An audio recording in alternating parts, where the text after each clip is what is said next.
সুপ্রিয় দর্শক আসসালামু আলাইকুম, কেমন আছেন সবাই। আজ আমি আপনাদের সঙ্গে শেয়ার করব টুকরো কাপড় দিয়ে বাচ্চাদের জন্য ডিজাইনার ফ্রক তৈরি করা। আশা করি পুরো ভিডিওটি দেখলে সহজে এই সুন্দর ফ্রকটি খুবই কম কাপড় দিয়ে তৈরি করতে পারবেন।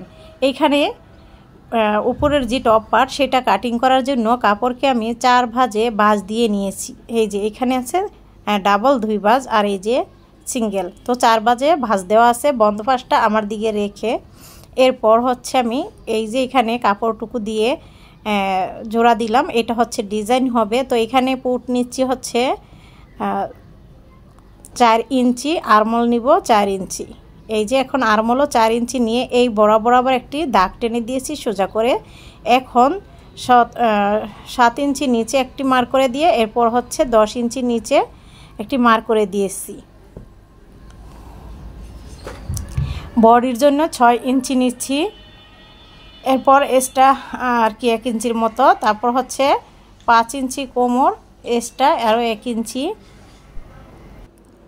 এখন এই যে বাড়তি নিয়ে তারপর হচ্ছে আমি দাগটি টেনে দিলাম আর আরমোলের রাউন্ডটিও দিয়ে দিলাম।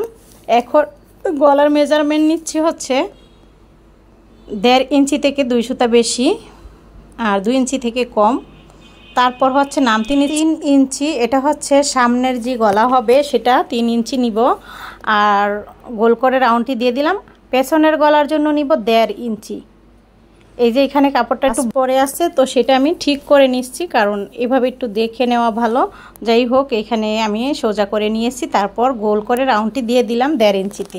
হয়ে গেল পিছনের এবং সামনের গলা। প্রথমে পেছনের গলা কাটিং করে পুরো উপরের অংশটা কেটে নিতে হবে।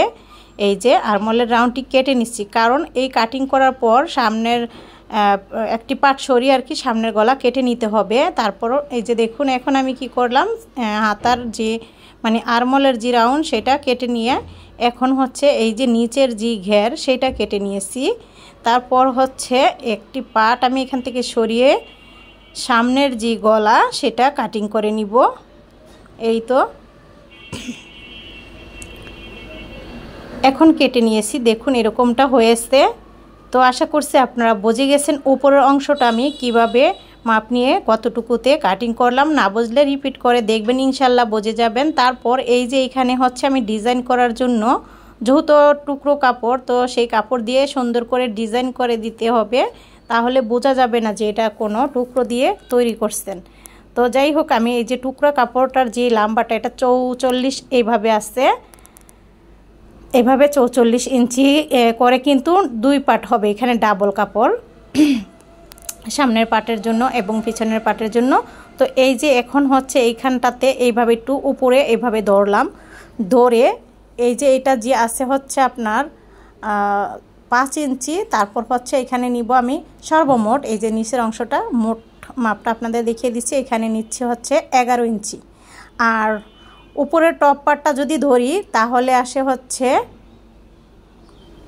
21 ইঞ্চি আসে মোট লম্বাটা, ফ্রকের যে লম্বা। তো এখন আমি এই যে কাপড়টুকু আলাদা করে এখন কেটে নিচ্ছি। এটা হবে নিচের কুচির অংশটা, ঠিক আছে। কুচির অংশটাতে আবার লাল কাপড়টা দিয়ে জোড়া দিব, তাহলেই কিন্তু সুন্দর একটি ডিজাইন হয়ে যাবে। এরপর আমি এই অংশে কুচি দিব। তো এরকমভাবে এই যে 44 ইঞ্চি এটার লম্বাটা আছে, তো এই জন্য এখানে 3 পার্ট কাপড় কেটে নিতে হবে। 3 পার্ট কাপড় আমি এইভাবে করে কেটে নিচ্ছি। 1 পার্ট তো কাটলাম, এখন আরও 2 পার্ট এইভাবে করে আমি কেটে নিব। এই যে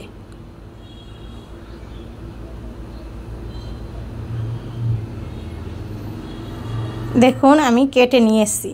এখন আমি এই যে আপনাদের এইভাবে দৌড়ে দেখিয়ে দিচ্ছি যাতে আপনারা বুঝতে পারেন। এখানে 2 পার্টের জন্য কিন্তু 2 ভাঁজ করা আছে। 1 পার্ট আবারও ডাবল করে দৌড়ে এই যে এইভাবে রাখলাম। এই যে এইভাবে রাখলে সামনের পার্ট বা পিছনে আপনাদের এই যে যতটুকু বাড়তি আছে ততটুকু আমি কেটে নিয়েছি। আশা করছি আপনারা বুঝে গেছেন কিভাবে এই ডিজাইনের কাপড়টি কেটে নিতে হবে। তো এখন আমি এই যে নিচের যে প্রিন্টের যে পার্ট সেটার সাথে এটা জয়েন করব। তো এই জন্য এই যে জোড়া দিলাম, তো সেগুলো বাড়িয়ে নেওয়ার জন্য আমি জোড়াগুলো লাগিয়ে দিচ্ছি।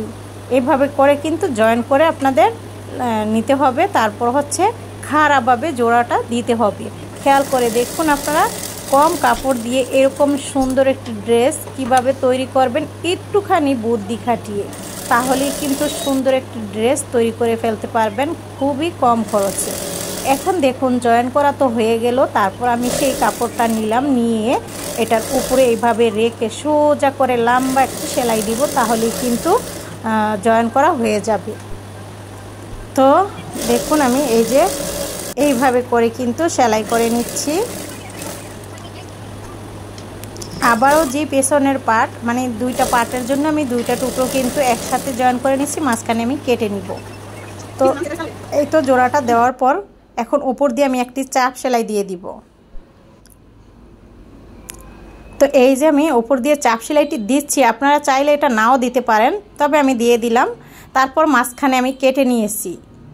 এখন এই যে এক পার্ট এইভাবে করে কুচি দিয়ে দিচ্ছি, আপনারা যে কোনো কুচি দিতে পারেন। আমি এখানে প্লেট কুচি, এটাকে অনেকে বক্স কুচি বলে বা প্লেট কুচি বলে। তো দেখুন কুচি দেওয়ার সিস্টেম, আমি একবার এই ফুট যেটা মেশিনের ফুট সেটার সামক দিকে দিচ্ছি, আরেকবার উল্টা দিকে দিচ্ছি, মানে দুই দিক থেকে কিন্তু আমি এই ভাঁজটা দিচ্ছি। তো এইভাবে করে আমি দোনো পার্টের জন্য কুচি দিয়ে নিয়েছি। দেখুন এই যে এখন আমি ওপরের যে টপ পার্ট সেটা সেলাই করে নিব। খেয়াল করে দেখবেন ঠিকঠাক আছে কিনা। তো আমার এখানে একটুখানি বড়, তো আমি একটু হালকা টেনে তারপর সেলাইটা দিয়ে দিলাম, হয়ে গেছে। আর একটুখানি বাড়তি আছে সেটা আমি একটু কেটে নিয়ে এসেছি। তো দেখুন এইভাবে করে কিন্তু উপরের যে পার্ট টপ পার্টটা সেটা কিন্তু লাগানো হয়ে গেছে। এখন পেছনের পার্টে আমি চেন দিব। বাচ্চাদের চেন দিলে পরাতে সুবিধা হয়, এই জন্য আমি এই যে চেনটিকে এইভাবে সহজ করে লাগানোর নিয়মটি দেখিয়ে দিচ্ছি। দেখুন মাঝখানে কেটে হালকা করে একটুখানি কাপড় ভাঁজ দিয়ে দৌড়ে তারপর হচ্ছে এইভাবে সেলাই করলেই কিন্তু হয়ে গেল চেন লাগানো। এত সহজে চেন লাগানো আর কোথাও আপনারা দেখতে পারবেন না, সহজে হচ্ছে এইটা। এরপর অন্য অন্য সিস্টেমেও চেন লাগানো যায়, তবে যেটা সহজ বেশি সেটাই আপনাদের আমি দেখানোর চেষ্টা করলাম। তো দেখুন এখন আমি এখানে পাইপিং না দিয়ে কাপড়কে ভাঁজ দিয়ে তারপর সেলাই দিয়ে দিচ্ছি, এতে করেও সুন্দর একটি গলা হয়ে যাবে সেলাই করা।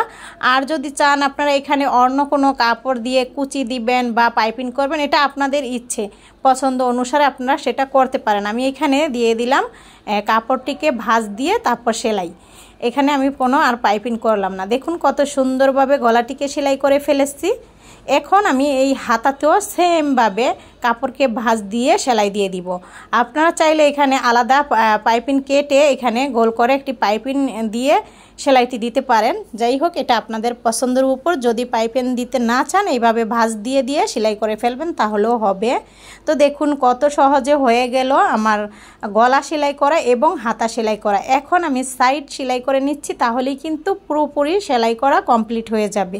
আশা করছি আপনারা বুঝতে পারছেন এবং আপনাদের কাছে অনেক সহজ মনে হয়েছে। যদি আপনারা বুঝতে না পারেন রিপিট করে দেখবেন, ইনশাল্লাহ আপনারা বুঝে যাবেন। একবার না বুঝলে 3 বার রিপিট করে দেখবেন, আপনারা অনেক সহজে তাহলে বুঝতে পারবেন। একটা জিনিস আপনারা বারবার দেখলে ইনশাল্লাহ অবশ্যই পারবেন। তো দেখুন কত সুন্দর আর কত সহজে হয়ে গেল ডিজাইন করা ফ্রক বাচ্চাদের। তো আমরা টুকরো কাপড় আর ফেলে না দিয়ে এরকম সুন্দর ড্রেস কিন্তু তৈরি করে দিতে পারবো আমাদের বাচ্চার জন্য। আশা করছি ভালো লেগেছে। সবাই ভালো থাকবেন। আল্লাহ হাফেজ।